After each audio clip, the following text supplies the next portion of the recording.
Welcome to Top Notch Lectures. In this video, we're going to see about capacity planning and operation management. It is a theoretical topic where the numericals of capacity planning has been uploaded in my previous video. Please check in my description box. Fine, we'll just move on to the topic. Capacity planning. So we'll just see what capacity planning is about. So in this video, I have just given a few snapshots regarding what is the meaning of the capacity planning and what are the types and factors involved in the capacity planning. Then what are the forms of capacity planning. Then the planning decisions in regards to the capacity planning. Then the last topic is about factors that affects the capacity planning. Fine. So, finding a balance that meets requirements but creates little to no waste can be tricky. Insufficient planning can lead to missed delivery dates, increased work in progress cost, a dissatisfied customer. So on the other hand, excess manufacturing means too much of investing, that is investment in unused assets and the opportunities which has been lost, and also the wasted personnel cost. So to meet all these concepts, that is as you have already know, it is the balances that are available in hours of team against when the project needs. So capacity in this case is the most work that can be done over a certain time frame. There are three questions has been raised in regards to capacity planning. So here we can see the first question is on what. So what kind of capacity is needed? So in this case we can say it may be either a productive capacity or productive or an ideal capacity. So it depends on the situations and the manufacturing concern it goes on to. So this is the amount of work center capacity required to process all types of production work that is currently stated in the production schedule. So in case of a productive capacity, it also provides additional units as needed to keep the bottleneck operations from running out of work. So these all can be considered in a what type of questions. So only this layer of production capacity can be safely eliminated without impacting the ability of work center to meet all anticipated needs actually. So however, idle capacity should not be eliminated if there are occasional updrives, like this, if there is some updrives in the demand, it happens. So since the extra capacity will be needed, we have to deal with them carefully. Then the next question is on how much. That is, how much capacity is needed. So we can say how much capacity is needed. So each type of capacity requires, it depends upon the products and services which the enterprises intends to produce or provide. The quantity, the timings of the capacity is related to the services or the product. Okay. So the nature of demand, whether it is stable or fluctuating, is another important consideration we have to check over here. Then the third question is on when. Yes, when is this capacity needed? The time frame. The time frame where the customers which ask us to give on the delivery point. So these are the three questions which a capacity planning raises on it. So there are two types of planning here. Before going to the types of planning, we have to check again what is capacity planning. See, it is the most important element of the production management, and decision concerning capacity are one of the most basic decision of production.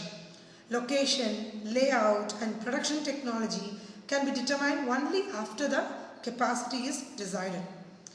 Okay, so here we have two types of long range planning and short range planning. Here long range planning describes about the organization, which is depends upon the various capacities like design capacity, production capacity, sustainable and effective capacity, everything. So production capacity is the maximum output possible from equipment under normal working condition on a particular day. So this can be term on it. So other thing is for the short-term capacity planning. So it usually have the strategic planning undertaken by an organization for a daily, weekly or quarterly time. So this is the time frame it actually needs. So there is a between this two planning, there is a middle planning. It is called as a medium term planning. So that it takes nearly to 2 to 3 years of time. So usually these two types of planning take a maximum part in the capacity planning. So that's why I have given this in my slide. So you can take notes on the medium range planning on my oral dictation. So which is of 2 to 3 years of planning. So this topic is on effective capacity. Yes. So we were talking about the forms of capacity, that is we have long range and short range capacity planning over here, and there is a part in between the long range and short range is the medium range. We have spoken about it. And now about the effective capacity, how the capacity thing should be effective. So what do you mean by this term effective capacity? It means the maximum amount of work that an organization is capable of completing in a given period. So with the available resources we have to complete all our tasks. So due to constraints such as quality problems, delays, material handling, etc. So all these things, all these stuffs would have happened. So the next part is on why this capacity planning is needed. So we have many questions in this, like what is the term of capacity planning? I have explained to you about it. So why this capacity planning is needed and why it is very important in the operation management.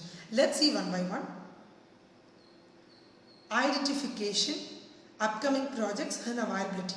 Yes, all these three tasks are most important part and why this capacity planning is needed in the operation management.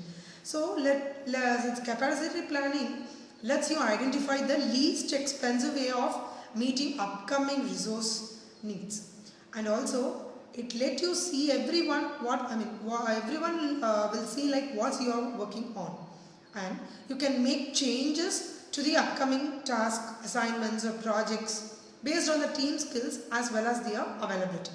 So this is the answer for the question of why. Then we have some few factors over here, that is facilities, products, process, human factors, operational factors, external factors. I will give an explanation by one. So it depends on the facilities depends on the size and also provision for growth. These are the key designs for the facilities. So other facilities influences includes locational factors. That is locational factors you can check like distance to the market, transportation cost, labor supply, energy resources, everything you can take it. And the design of the work area can determine how efficiently work can be performed. This is one of the most important factors under the capacity planning. And the next one is on the product.